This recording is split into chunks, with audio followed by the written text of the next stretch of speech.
pinagagawa yung damit. Puro siyang pambabae, ma'am. Meron naman dyan panlalaki, yung puti. Oh. Uy, sa inyo. Ito yung anak. So guys, magandang gabi. So habang nagpapahinga ako at nanonood ng TV, may isang magulang nag-PM sa akin na kailangan ng tulong. Kasi yung anak niya talagang wala ng damit na ipapalit. So isang 6 months old, isang 3 years old. So humingi siyang tulong na kung meron daw akong natagong damit dito para sa ganun na edad. At kung pwede madala doon sa location nila. Kasi hanggang ngayon nandun sila sa dump truck ng rescue team. Hindi pa rin sila nakakaalis dahil yung baha ng bahay nila talagang hindi pa kaya. Mataas pa. So ngayon nagmamakaawa sa akin kung pwedeng dalang ko daw damit. So at least meron kami natagong damit dito ng mga bata.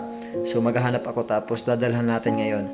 So nakakaawa lang kasi 6 months old tapos 3 years old. Kaya kayo sa mga followers natin, kung meron kayong mga natagong damit, tapos meron kayong extra dyan na pang financial support sa mga nasalanta ng bagyo, nakikiusap ako sa inyo, padalhan nyo yung mga nasalanta. Use clothes, basic needs. So bahala na kayo kung anong pwedeng maitulong nyo. So ngayon naghahanap akong damit. So check natin kung anong madala natin doon sa batang yon. So ito yung mga use clothes ng mga bata. Ayan. So tignan natin kung meron tayong madala doon. Kasi kailangan ng damit. So tiyagaan nyo na kung anak nyo ay lalaki. Kasi mga anak ko puros babae. So tignan natin kung anong madala natin doon. Pasensya na rin at hindi pa ito laba.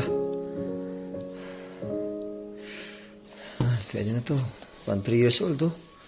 So bahala na.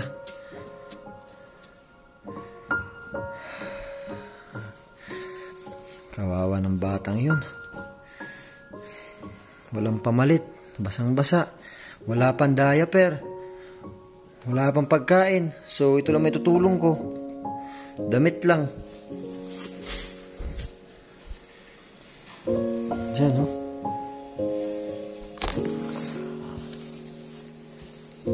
So check natin kung meron pa dito.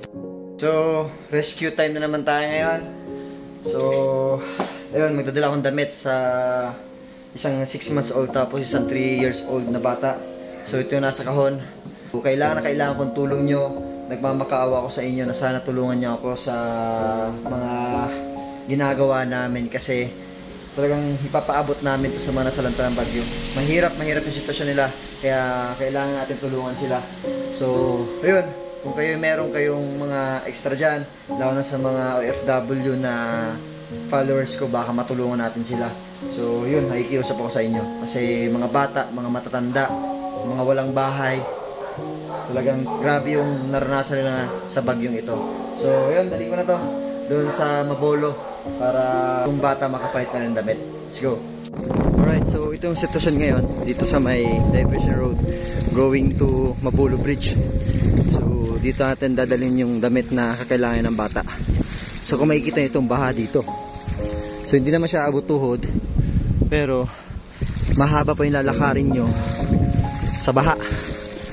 So sabi sa akin yung daw truck na dadalhan natin nitong mga damit na to ay nandyan lang sa may tulay before magtawid ng Milaor.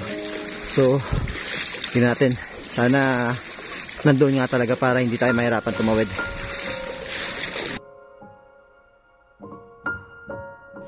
Kaya sinusog ko lang tong 20 tons na to kasi bakit dito. Kaso may nagsabi talaga sa duman, di ko man aram kung arin duman ang pinaka-safe na agi. Kaya di na lang kung nagano. Tanya kung kaya sa naman ang idikang kabaga ko, kung anong tubig hanggang malakaw na lang. Kaso di ko kabisado. Masalan ka ang tubig. Sa'yo po.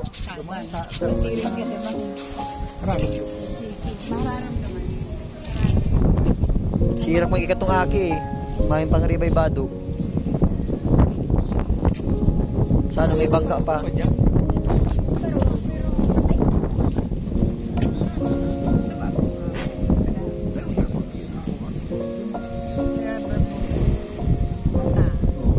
May ano lang ko ta sa erta. Irak man katong mga aki duman. Siya nagsabi. Parang lani. Ito pinarap ko. Ito na ipigamit. Dahil ko subak ko duman. Ako anak na ko sa rin. Ay, yung igupa Ano ba yan? Daw ako maibahan lang ako pa duman sa truck kung kaya kang tao. Di ako kay kabisado ang agi. Pero yaw na igisiran ka. Yaong pwede ang truck, di man nakakahali. Ini, Kasi tigres kisindag di sa may mabul, sa may hindi ano. ka, sir, didiretsyon mo man lang yan release. Oo. Mamang yan ibang ano po. May tulay na dyan, may hiling mo man. Ang bali ar ka ni crossing. Crossing ka C5. Sige po, chat ko po lugod si ano, si Yaong duman na ano, magurang. Hindi ka, sir. So, fortunately, hindi natin nadala yung damit doon sa mga nasalanta ng bagyo, especially sa mga batang kasama nila. Kasi talagang wala nang tatawid. Madilim pa, tapos medyo malalim pa yung tubig, kaya hindi ko na siya pinarsa pa. Kung maliwanag lang sana, tutuloy-tuloy ako. Ang problema, medyo malalim at hindi ko kabisado yung daan. So, the only option na meron kami ay tumawid gamit ang bangka. Ang problema, wala na raw din. Kaya sinat ko lang yung magulang na kung pwede bukas ko nang dalhin yung damit, okay naman sa kanya kasi high tide na rin medyo delikado. So ayun, update na lang.